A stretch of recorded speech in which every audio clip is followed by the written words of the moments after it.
Hello everyone, welcome to my channel Accounts Way. I hope you all are doing great.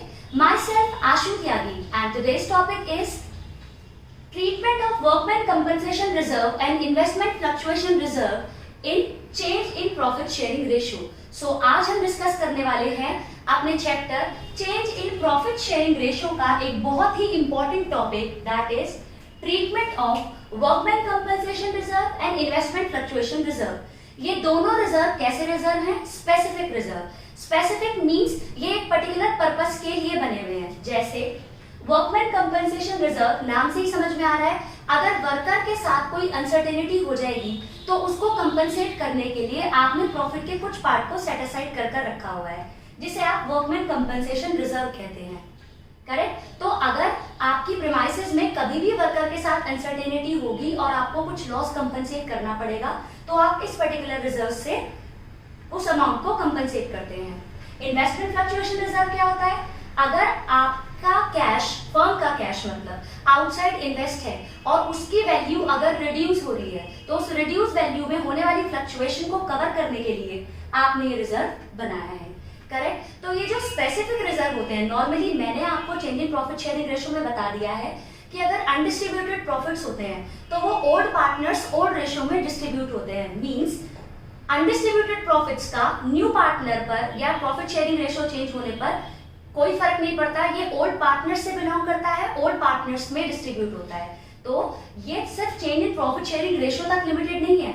अगर आपको कभी भी reserve दे रखे हैं, चाहे एडमिशन हो, चाहे रिटायरमेंट हो, चाहे डेथ हो, जितने भी रिजर्व्स और प्रॉफिट्स होते हैं वो ओल्ड पार्टनर्स से बिलोंग करते हैं और ओल्ड रेशियो में पार्टनर्स में डिस्ट्रीब्यूट होते हैं।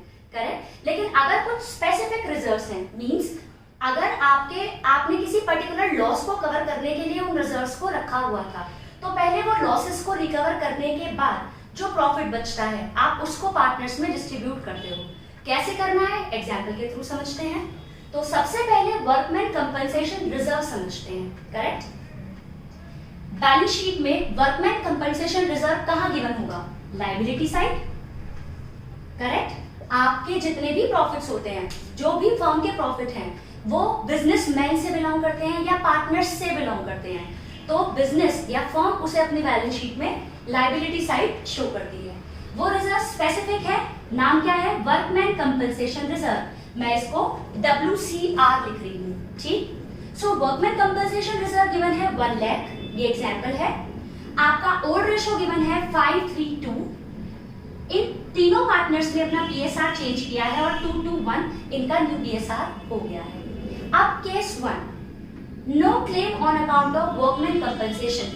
आपके वर्कर्स के साथ कोई अनसर्टेनिटी नहीं हुई या कोई भी क्लेम अराइज नहीं हुआ अगेंस्ट वर्कमैन कंपनसेशन, या आपको कोई भी इंफॉर्मेशन नहीं दे रखी रिगार्डिंग दिस फंड, तो आप क्या एंट्री बनाते हैं?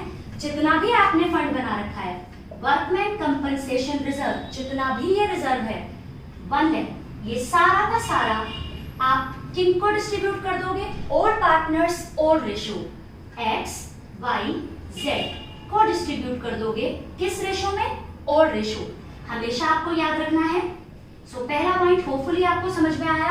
अगर आपको कभी भी फंड दिया हुआ है और फंड रिलेटेड कोई भी क्लेम नहीं आया या आपको फंड रिलेटेड कोई भी इंफॉर्मेशन नहीं दे रखी, तो वो सारा का सारा फंड अब आप, क्योंकि वो पर्पस अराइज ही नहीं हुआ जिसके लिए बना था, तो ये रिजर्व अब खाली बच गया। इस रिजर्व को ओल्ड पार्टनर्स ओल्ड रेशियो में आप डिस्ट्रीब्यूट कर दीजिए। तो इस सिचुएशन में कितना आएगा? 1 लाख को आपको डिस्ट्रीब्यूट करना है 5:3:2। सो 50,000, 30,000 एंड 20,000 रिस्पेक्टिवली। अगेन मैं यहाँ पर कैपिटल और करंट अकाउंट नहीं लिख रही हूँ क्योंकि उसको मैं ऑलरेडी आपको समझा चुकी हूँ। अगर कैपिटल फिक्स्ड है तो करंट अकाउंट वर्ड यूज करना, अगर कैपिटल फ्लक्चुएटिंग है तो कैपिटल अकाउंट अकॉर्डिंगली आप यूज करना। Workman compensation reserve debit to XYZ। अगर वर्कमैन के जो भी फंड था उसके अगेंस्ट कोई क्लेम नहीं आया तो सारा का सारा पार्टनर्स में डिस्ट्रीब्यूट हो गया। अब सिचुएशन क्या हो सकती है? फंड से ज्यादा का क्लेम आ जाए या फंड से कम का क्लेम आ जाए। तो देखते हैं केस 2। अगर आपका claim on account of workman compensation आ जाता है 40,000 रुपीज, मीन्स आपने 1 लाख रुपए का फंड बना रखा था और क्लेम कितने का आ गया? 40,000, तो आप क्या करेंगे? देखते हैं। वर्कमैन कंपनसेशन रिजर्व या वर्कमैन कंपनसेशन फंड आपको डेबिट करना पड़ेगा 1 लाख रुपीज से। फंड है आपका 1 लाख रुपए का। अब उससे क्लेम कितना आ गया? वर्कमैन कंपनसेशन क्लेम आपका आ गया 40,000 रुपीज। अब बचा कितना? 60,000। 1 लाख में से 40,000 आप माइनस कर देंगे क्योंकि वो लायबिलिटी आपकी अराइज हो चुकी है, तो रिमेनिंग 60,000 को आप किस में डिस्ट्रीब्यूट करेंगे? Old partners old ratio. तो कितना आएगा ये? एक्स, वाई और जेड में अकॉर्डिंगली डिस्ट्रीब्यूट हो जाएगा ये आपका 30,000, 18,000 एंड 12,000 रिस्पेक्टिवली। होपफुली आपको ये समझ में आ गया। अगर आपका फंड है ज्यादा और क्लेम है कम, तो फंड में से क्लेम एडजस्ट करने के बाद बचा हुआ जितना भी फंड का अमाउंट है दैट इज 60, वो आप डिस्ट्रीब्यूट करोगे among old partners in old ratio. ये कैपिटल अकाउंट में अकॉर्डिंगली बाय साइड जाएगा और ये वर्कमैन कंपनसेशन क्लेम जो 40,000 है ये आपकी न्यू बैलेंस शीट में लायबिलिटी साइड अपीयर करेगा 40। 1 लाख अब कुछ नहीं। ठीक, अब बात करते हैं थर्ड केस की। अगर आपका फंड तो है कम और लायबिलिटी आ जाती है बहुत ज्यादा, तो उस सिचुएशन में आप क्या करेंगे? सिंपल सी बात है, अगर आपका फंड था तो आप फंड को ओल्ड पार्टनर्स में डिस्ट्रीब्यूट कर रहे थे। अगर फंड था ज्यादा और क्लेम था कम, तो भी क्लेम एडजस्ट करने के बाद ओल्ड पार्टनर्स में डिस्ट्रीब्यूट कर रहे थे। अगर आपका फंड है कम और क्लेम आ जाता है ज्यादा, तो आप ओल्ड पार्टनर्स से ही चार्ज करोगे। अगर आप ओल्ड पार्टनर्स को डिस्ट्रीब्यूट कर रहे थे फंड, तो लॉस के केस में ओल्ड पार्टनर्स से ही चार्ज करोगे। किस तरीके से एंट्री बनेगी वो देखते हैं। वर्कमैन कंपनसेशन फंड और वर्कमैन कंपनसेशन क्लेम रिजर्व। सो वर्कमैन कंपनसेशन रिजर्व या वर्कमैन कंपनसेशन फंड आपका कितना है? रिजर्व भी लिख देते हैं इसको, वो है आपका 1 लाख। लेकिन वर्कमैन कंपनसेशन क्लेम कितना आ गया आपका? 1,20,000। सो ये बैलेंस शीट फिगर ऊपर आ रही है, लॉस ही डेबिट होता है 20,000। इसको आप किस नाम से लिखने वाले हैं? रीवैल्यूएशन। करेक्ट। अगर आपका फंड है कम और क्लेम आ जाता है ज्यादा, तो कॉरेस्पॉन्डिंग आप डेबिट करेंगे रीवैल्यूएशन।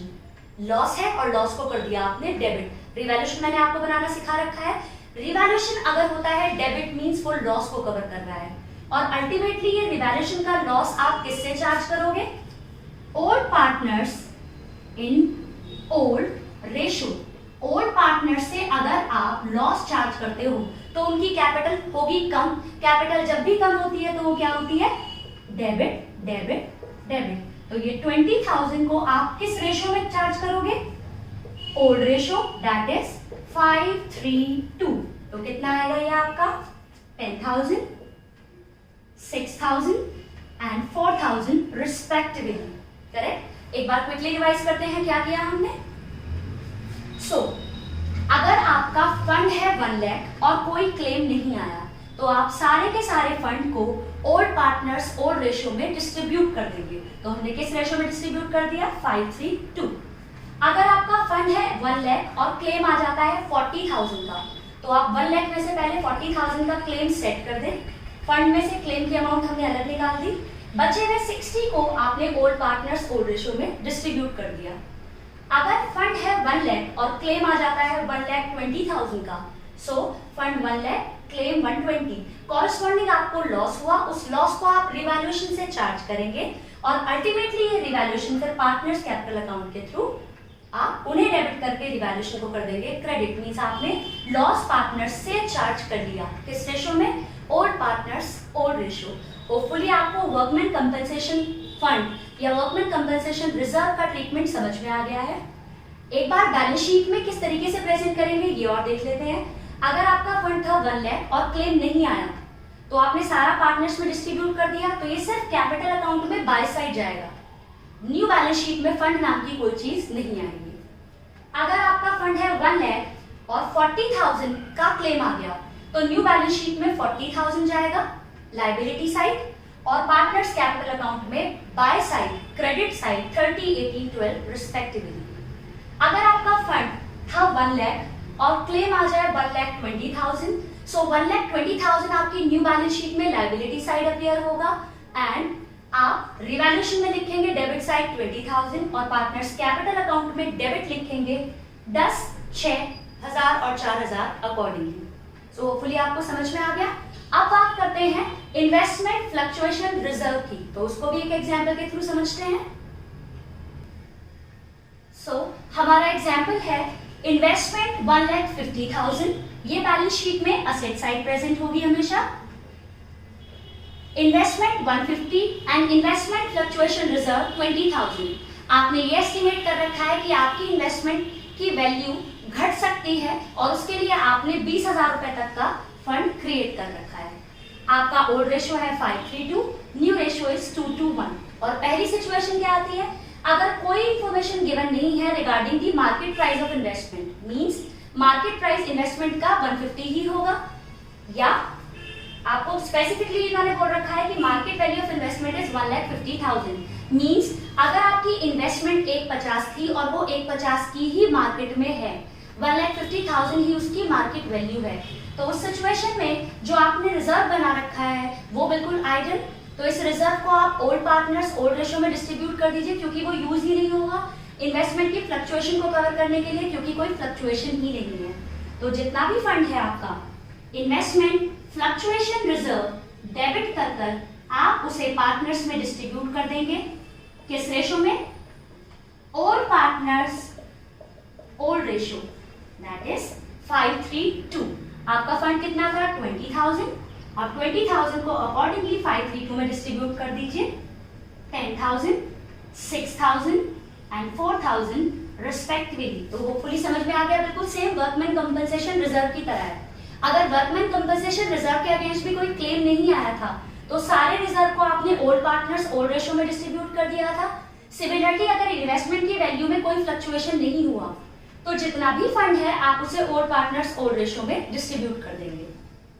सेकंड सिचुएशन देखते हैं, अगर आपकी मार्केट वैल्यू इन्वेस्टमेंट की 1,40 हो गई, मतलब 1,50,000 की असेट अब मार्केट में सिर्फ 1,40,000 की रह गई, तो 10,000 से इन्वेस्टमेंट आपकी रिड्यूस हो गई। तो आपने फंड कितना क्रिएट कर रखा है? इन्वेस्टमेंट फ्लक्चुएशन रिजर्व या इन्वेस्टमेंट फ्लक्चुएशन फंड आपका है 20,000। इसको आप कर दीजिए डेबिट। आपकी इन्वेस्टमेंट रिड्यूस हो गई, सो इन्वेस्टमेंट 10,000 से रिड्यूस हो गई, करेक्ट। अगर आपकी असेट कम होती है तो आप उसको अकॉर्डिंगली क्रेडिट कर देते हैं। बचे हुए 10,000, आपका फंड था 20 में से 10 तो आपने ये वाले लॉस को कवर कर लिया, तो बचे रह गए 10। ये किस में डिस्ट्रीब्यूट करोगे? ओल्ड पार्टनर्स ओल्ड रेशियो, कितना? X, Y, Z अकॉर्डिंगली आपका आएगा ये अमाउंट 5,000, 3,000 एंड 2,000 रिस्पेक्टिवली। दोबारा समझते हैं, अगर आपका फंड है ज्यादा और आपको लॉस हो गया है कम, तो उस सिचुएशन में क्या होगा?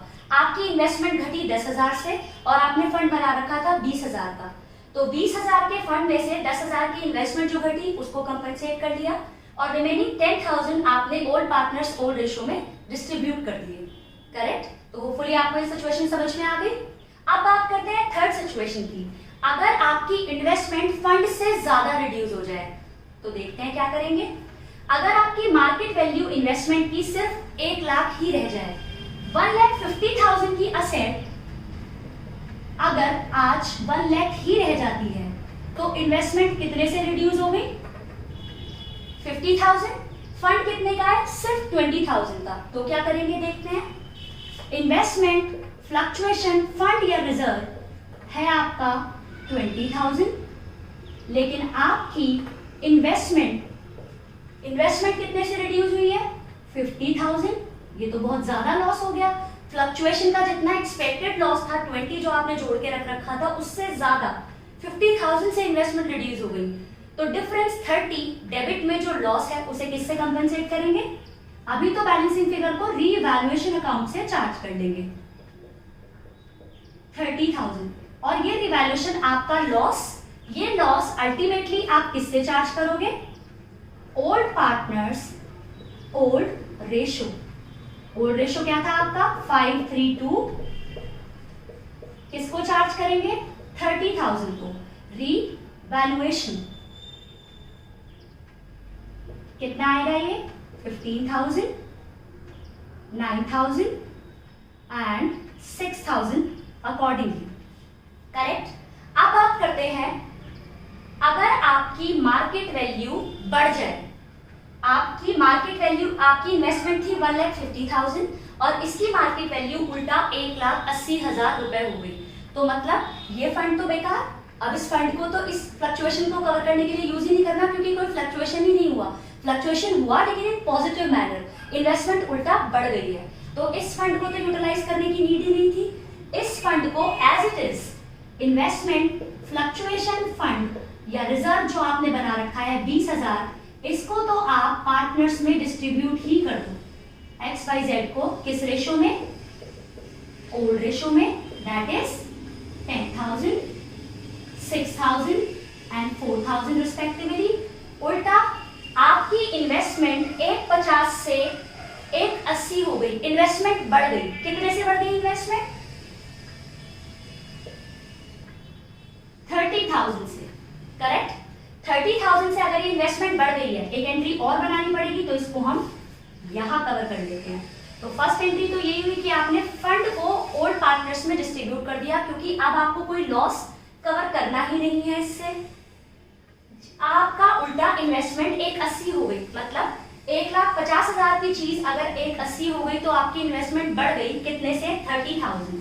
तो इसे किससे चार्ज करेंगे आप, रीवैल्यूएशन अकाउंट 30, रीवैल्यूएशन अकाउंट 30,000। तो ये रिवैल्यूएशन हुआ इस सिचुएशन में क्रेडिट, मतलब क्या है ये प्रॉफिट। तो अब आप इस रीवैल्यूएशन के प्रॉफिट को किसको डिस्ट्रीब्यूट करेंगे, X, Y और Z को in old ratio, that is 532। कितना amount 30,000, so it is going to be 15,000, 9,000 and 6,000 respectively. So I hope आपको समझ में आया ये। So क्विकली रिवाइज करते हैं कि इन्वेस्टमेंट फ्लक्चुएशन रिजर्व रिलेटेड हमने क्या पढ़ा। अगर आपकी इन्वेस्टमेंट 150 है और आपका कोई भी क्लेम नहीं आया, क्लेम इन द सेंस आपकी मार्केट वैल्यू इन्वेस्टमेंट की कुछ नहीं बता रखी, तो वो सेम ही होगी 150। तो आपने जितना भी फंड बना रखा था उस सारे फंड को आप डिस्ट्रीब्यूट कर दोगे among old partners in old ratio. Correct. अगर आपकी इन्वेस्टमेंट है 1,50,000 और उसकी मार्केट वैल्यू हो जाती है 1,40,000, मतलब रिड्यूस हो जाती है 10,000 से, तो आप इस लॉस को कवर करेंगे इन्वेस्टमेंट फ्लक्चुएशन रिजर्व से और बचे हुए प्रॉफिट को पार्टनर्स में डिस्ट्रीब्यूट कर देंगे ओल्ड पार्टनर्स ओल्ड रेशियो। अगर आपके इन्वेस्टमेंट की वैल्यू बहुत ज्यादा रिड्यूस कर जाती है रिजर्व से भी ज्यादा, तो क्या होगा, जैसे मैंने एग्जांपल लिया 1,50,000 की एसेट अब 1,00,000 की रह गई, सो 50,000 से रिड्यूस हो गई। आपने रिजर्व बना रखा था 20, तो 20 का रिजर्व इन्वेस्टमेंट रिड्यूस हुई 50, सो कॉरस्पॉन्डिंग 30,000 आपको लॉस रिवैल्यूएशन से चार्ज करना होगा और ये रिवैल्यूएशन जो है अल्टीमेटली आप पार्टनर से चार्ज करोगे इन ओल्ड रेशियो। करेक्ट। अगर आपकी इन्वेस्टमेंट की वैल्यू रिड्यूस होने की जगह उल्टा बढ़ जाती है, जैसे हमने फोर्थ केस में किया, 1,50,000 की एसेट 180 हो गई, तो जितना भी फंड था ये तो आप ओल्ड पार्टनर्स ओल्ड रेशियो में डिस्ट्रीब्यूट कर ही दीजिए, प्लस आपकी इन्वेस्टमेंट बढ़ गई 150 से 180, मतलब आपकी इन्वेस्टमेंट जब भी एसेट बढ़ती है डेबिट तो इन्वेस्टमेंट बढ़ गई, कॉरस्पॉन्डिंग आप रिवैल्यूएशन अकाउंट क्रेडिट करेंगे 30,000 और ये वाला प्रॉफिट भी आप ओल्ड पार्टनर्स ओल्ड रेशियो में डिस्ट्रीब्यूट कर देंगे। तो आई होप आपको इन्वेस्टमेंट फ्लक्चुएशन रिजर्व और वर्कमैन कंपनसेशन रिजर्व का कॉन्सेप्ट समझ में आया है। ये बहुत इंपॉर्टेंट है, चाहे वो change in profit sharing ratio हो, चाहे एडमिशन हो, चाहे रिटायरमेंट हो, चाहे डेथ, आपके आने वाले चैप्टर्स में काफी आपको हेल्प करने वाला है पॉइंट। प्लस बोर्ड में भी ये मैक्सिमम टू मैक्सिमम पूछा ही जाता है, तो होपफुली आपको समझ में आया है। अगर आपको मेरी वीडियोस अच्छी लगती है तो इन्हें लाइक कीजिए, शेयर कीजिए, subscribe my channel and don't forget to press the bell icon so that you can get the notifications of my latest updates. Thank you.